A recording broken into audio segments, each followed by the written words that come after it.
Assalamualaikum warahmatullahi wabarakatuh. Salam satu utang, salam satu obeng, salam satu kunciring pas.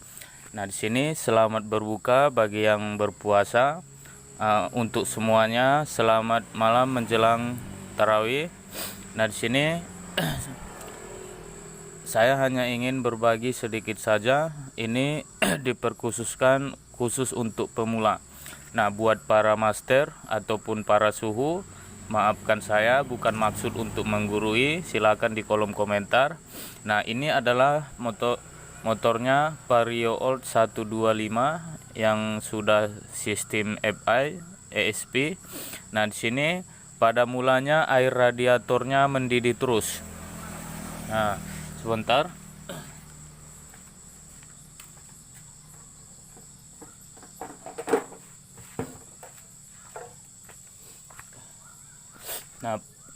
Nah, air radiator yang di sini, nah bisa dilihat bro di sini. Nah, di sini mendidih terus.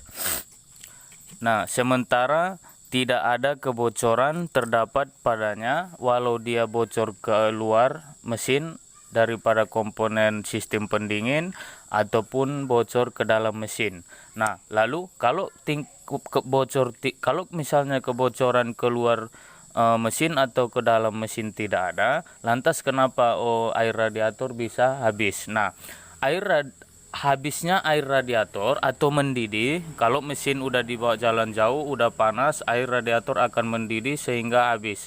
Nah, habisnya air radiator itu adalah dimakan oleh uap. Nah, sama halnya dengan kita kalau kita lagi masak air di dapur, di kompor, kalau dibiarin habis juga ya. Saya sering tuh tiap malam kalau mau buat kopi, kadang kelupaan, kelamaan baru dicek, ternyata udah habis, terpaksa dimasak lagi, kan demikian. Nah, di sini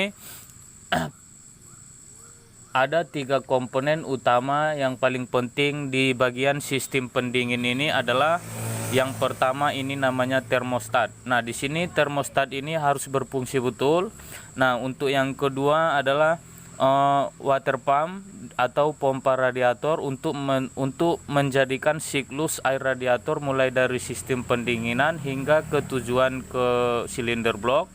Nah, yang ketiga adalah saluran radiator, jangan sampai ada yang tersumbat. Nah, jikalau misal salah satu dari ketiga yang saya sebutkan barusan, water pump, termostat, saluran radiator, jika salah satu dari 3 ini bermasalah, maka kasusnya akan sama.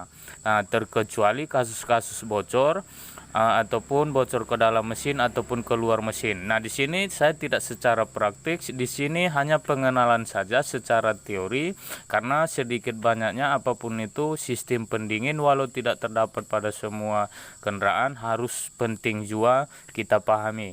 Nah, di sini untuk kasus ini dari yang 3 tadi adalah terjadinya pada termostat. Nah, di sini untuk saluran radiatornya aman sekali, tidak ada yang tersumbat, sudah dibersihin. Nah, demikian juga untuk water pumpnya aman saja, masih normal.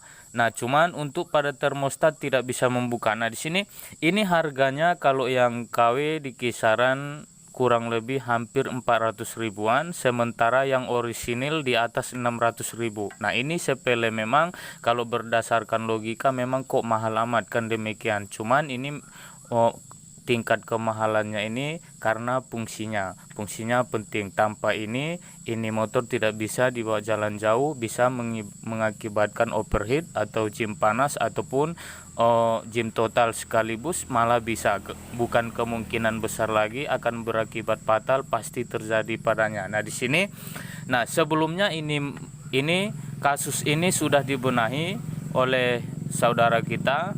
Yang dibenahi nampaknya di sini pergantian packing silinder atau ya packing silinder blok ke silinder head. Nah, setelahnya saya mengira juga dilakukan pergantian seal water pump. Nah, itu kalau misal terjadi hembusan ataupun kebocoran. Nah, di sini kasusnya kan mendidih. Sesuai yang saya sebutkan yang 3 tadi, ingat saya ulangi, kalau misal air radiator mendidih habis tanpa ada kebocoran keluar bagian sistem pendingin ataupun ke dalam mesin, maka dapat dipastikan kasusnya yang 3 ini yang pertama adalah termostat tidak berfungsi, sementara yang kedua adalah saluran yang tersumbat mulai dari radiator hingga ke silinder blok. Yang berikutnya adalah water pump tidak berfungsi, mengalami keausan, patah, rusak, macet, mampet atau yang lain-lain. Nah, di sini di sini belum dilakukan pergantian. Ini untuk Vario 125 tidak sama dengan Vario 110. Kalau Vario 110 di sini berkodekan KPB, sementara untuk Vario 125 volt yang FI ESP itu kodenya adalah KZR. Nah, di sini perbedaannya, kalau untuk kepunyaan KPB dia bergambarkan huruf Z. Nah, ini pipa selang yang ini dia mengarah ke samping kiri sini berbanding lurus dengan ini, sementara yang di bawah berbanding lurus ke kanan seperti ini. Nah, kalau misal kepunyaan KPB kita taruh kemari sehingga nanti posisi terpasang kan demikian. Karena pipa selang di sebelah sini maka akan mengenai bagian mesin. Silinder blok tidak bisa dipasang kecuali karena dia masih baru. Ini kan ditutup rapat lem oleh pabrikan, tidak bisa dibuka. Oke lah, karena masih baru, belum mengalami kerapuhan, bisa kita congkel, kita putar arahnya sesuai kebutuhan, lalu kita lem ulang. Nah, di sini ini saya tidak melakukan pergantian disebabkan karena barangnya tidak ada. Saya sudah keliling-keliling sekabupaten satu harian, tidak ada saya jumpai barangnya. Yang ada adalah hanya KPB atau Vario lama. Nah, karena mengingat harganya yang mahal, saya tidak rombak KPB kemari. Tapi kalau tadinya misal di harga 100 ribuan lebih kepunyaannya KPB, saya masih berani beli dan dirombak untuk bisa pasangkan kemari demi mendapatkan termostatnya ini. Nah, untuk ini tidak dilakukan pergantian, saya akalin saja. Tapi untuk sementara, ini hanya bersifat sementara. Ini bukanlah hal yang dianjurkan. Ingat, ini masih menentang hukum teknik. Ini masih melanggar hukum teknik, tidak dianjurkan. Ini hanya untuk sementara agar ini motor masih bisa dipakai menjelang pengiriman partnya yang orisinil yang sesuai dengan speknya. Nah, di sini ini dengan cara saya akalin, ini saya kupas paksa. Nah, ini kalau asli bawaannya dari pabrikan dilem mati ya sama pabrik. Tidak bisa kita buka, sehingga kalau kita buka tidak bisa dipasang lagi, akan bocor atau terpisah. Nah, di sini saya paksa buka juga untuk ini kan tempatnya, inilah namanya termostat, sementara adalah rumahnya. Ini hanya tempatnya saja. Nah, tempatnya ini di dalam. Nah, ini masih dibubuhi oleh pir. Nah, masih dibubuhi oleh pir seperti ini.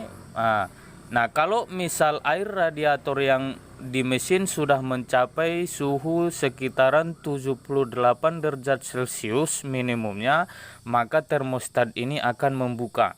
Nah, setelah dia membuka, sehingga air yang panas di mesin akan disalurkan ke radiator untuk didinginkan. Sementara air yang di radiator sini, yang di sini didinginkan, yang sudah dingin sebelumnya akan ditransfer ke silinder blok. Nah, begitulah sirkulasi air radiator secara terus-menerus sehingga kearifan tingkat kedinginannya, suhunya demikian selalu terjaga. Nah, gimana kalau misalnya ini part dicopot atau tidak difungsikan, maka terjadi blong. Air radiator bersifat sirkulasi non-stop selama mesin hidup. Nah, itu masih lebih tidak membahayakan ketimbang ini sumpat, ini mampet. Makanya saya ambil. Ingat, ini bukan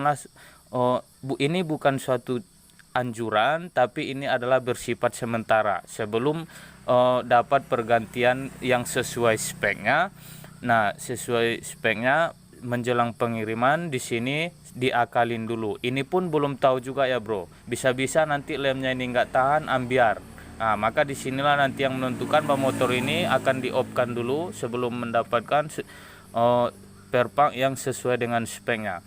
Nah, di sini sekian dulu ilmu sepele yang dapat saya bagikan. Semoga menambah pengalaman buat para pemula atau yang masih bertanya-tanya tentang sistem pendingin. Ingat, sistem pendingin ini adalah suatu hal yang paling signifikan, yang paling vital, yang paling penting di bagian ini, karena spek blok karena bahan karena konstruksi blok yang bersistem pendingin dengan yang non sistem pendingin seperti motor beat itu berbeda, sehingga diperlukan di bagian satu pendukung, yaitu salah satunya adalah sistem pendingin atau sering dikata radiator. Nah, sekian dulu, selamat menjalankan ibadah di bulan Ramadan ini yang penuh berkah, penuh hikmah. Assalamualaikum warahmatullahi wabarakatuh.